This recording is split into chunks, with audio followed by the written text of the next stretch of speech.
warahmatullahi wabarakatuh. Hai Bunda, apa kabarnya hari ini? Ketemu lagi dengan saya Bidan Nining.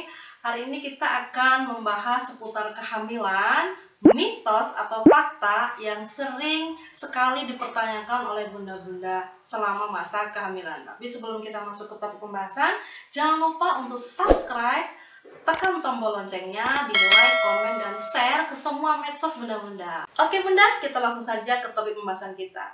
Nah, banyak pertanyaan yang sering timbul, yang sering dipertanyakan oleh bunda-bunda sekalian di praktek saya. Yang pertama itu adalah mengenai air. Pembahasan kita yang pertama adalah yang sering ditanyakan oleh bunda-bunda, yang sering jadi keluhan mereka adalah air kelapa benarkah bisa membuat kulit janin menjadi putih? Mitos atau fakta? Jawabannya adalah yes, tepat. Jawabannya adalah mitos. Kenapa? Karena kalau kulit bayi yang putih itu ditentukan oleh salah satu zat yang disebut melanin. Nah, semakin tinggi melanin dalam tubuhnya, maka akan semakin putihlah kulitnya. Nah, kemudian air kelapa itu sendiri memang dibutuhkan baik untuk ibu hamil, untuk kebutuhan mineral selama masa kehamilan. Kemudian yang kedua yang sering dipertanyakan adalah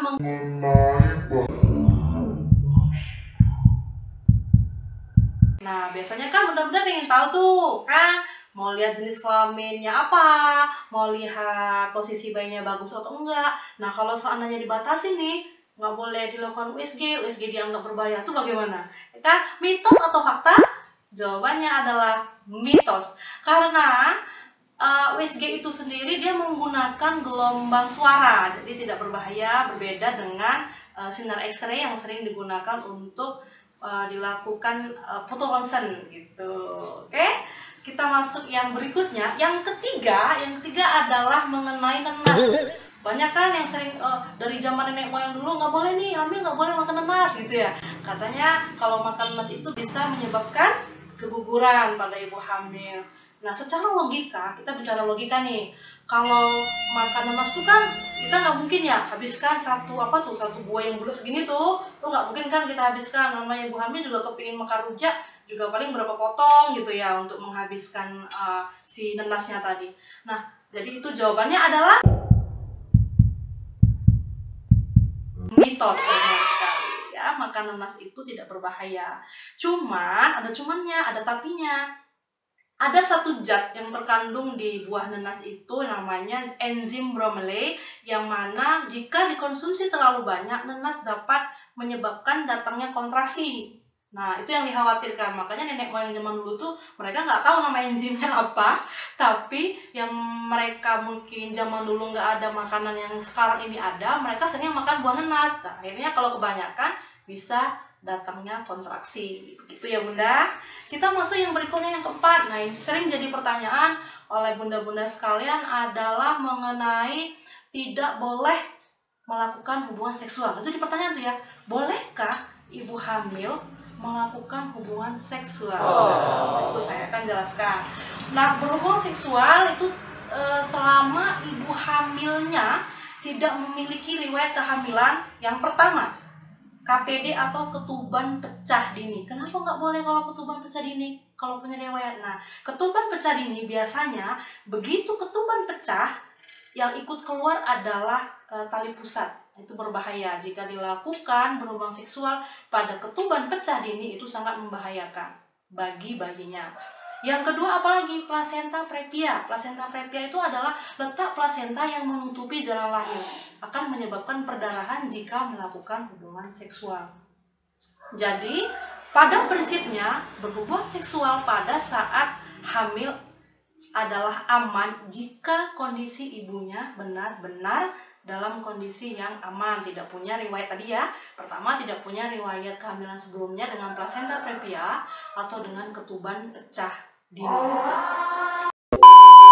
Berikutnya, pastikan juga pada ibu-ibu hamil di trimester yang ketiga, itu kan nggak nyaman tuh. Pastikan ibu hamilnya posisinya untuk tidak di bawah. Nah, itu soal bagaimana posisinya, senyamannya si ibu hamil dengan suaminya ya. Jadi nggak perlu saya jelasin harus posisi yang bagaimana ya. Senyamannya aja, senyamannya ibu hamil dengan pasangannya. Pokoknya di trimester ketiga memang tidak dianjurkan posisi ibunya di bawah. Gitu. Oke, kita lanjut lagi yang berikutnya, yang ke berapa ya? 6 deh kayaknya ya, yang ke berapa ya? Nah, berikutnya adalah yang kelima. Benarkah kalau minum es itu bisa menyebabkan bayi menjadi besar? Mitos atau fakta? Jawabannya adalah yes, jawabannya adalah mitos. Kenapa mitos? Karena kalau bayi besar itu adalah ada beberapa faktor ya penyebabnya. Yang pertama itu faktor genetik atau faktor keturunan. Yang kedua, faktor riwayat kehamilan ibu. Mungkin pada saat hamil ibunya punya penyakit penyerta, diabetes dalam kehamilan. Atau yang ketiga, yang berikutnya adalah ibu dengan kehamilan postpartum atau kelebihan bulan, yaitu biasanya lebih dari 40 minggu bisa menyebabkan bayi lahirnya besar. Nah, berikutnya apalagi yang sering jadi keluhkan oleh ibu hamil adalah melihat gerhana bulan bisa menyebabkan bayi lahir sumir. Mitos atau fakta? Jawabannya adalah ya mitos, jawabannya adalah mitos. Sudah. Kenapa mitos? Alasannya adalah bisa menyebabkan sumir itu adalah jika ibu hamil kekurangan salah satu nutrisi yang itu asam folat. Nah, asam folat itu wajib bunda-bunda konsumsi di masa-masa awal kehamilan. Di trimester pertama itu wajib dikonsumsi karena pembentukan organ-organ awalnya itu di trimester yang pertama.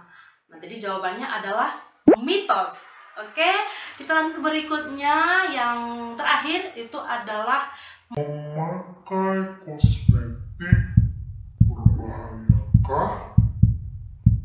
mitos atau fakta? Jawabannya adalah fakta. Kenapa fakta? Nah, biasanya kan kalau ibu hamil tuh akan timbul flek-flek gitu ya di wajahnya. Nah, jadi bunda-bunda biasanya kepengen tuh kenapa sih kok seperti ini, kenapa sih kok seperti ini gitu ya. Nah, jadi kalau ibu hamil tuh biasanya kan memang hormonnya meningkat ya, baik itu estrogen dan progesteron. Jadi ada berbagai macam masalah di wajahnya. Jadi kenapa sih kok nggak boleh pakai kosmetik ya? Karena pemutih itu jangankan ibu hamil, yang nggak hamil juga dilarang pakai pemutih karena mengandung merkuri. Itu yang pertama. Yang kedua, cat rambut. Nah, cat rambut sendiri itu mengandung zat amonia. Nah ya, amonia itu yang sangat menyengat. Itu bisa menyebabkan ibu keadaannya semakin menambah mual dan muntah jika tercium sengatan bau amonia itu. Nah, kemudian yang ketiga apalagi? Menghilangkan jerawat. Nah, jerawat sendiri yang terkandung di dalam kosmetik yang untuk menghilangkan jerawat itu adalah mengandung beberapa unsur racun di dalamnya. Makanya memakai kosmetik itu dilarang selama masa kehamilannya. Jadi ibu-ibu harus benar-benar waspada yang memang dia tercantum BPOM dan diperbolehkan untuk dipakai ibu hamil. Nah, itu boleh ya. Intinya harus ber-BPOM dan diperbolehkan dipakai oleh ibu hamil. Oke, bunda-bunda. Nah, semoga bermanfaat buat bunda-bunda sekalian 7 mitos atau fakta yang kita bahas hari ini untuk ibu hamil. Ya, semoga bermanfaat untuk bunda-bunda semuanya. Ketemu lagi dengan saya pada pembahasan berikutnya. Nah, kalau bunda-bunda masih banyak pertanyaan, boleh bertanya, silakan di komen di bawah ya, supaya saya juga lebih semangat untuk jawab pertanyaan-pertanyaan bunda berikutnya. Jangan lupa juga nanti di follow Instagram saya dan di bawah ya, supaya bunda-bunda bisa leluasa DM saya. Nanti kita akan buat lagi video-video berikutnya yang bermanfaat, mengulas tuntas apa yang menjadi keluhan bunda selama kehamilan. Oke, terima kasih bunda-bunda semua. Semoga selalu dalam lindungan Allah Subhanahu wa taala. Oke, bye. Assalamualaikum warahmatullahi wabarakatuh.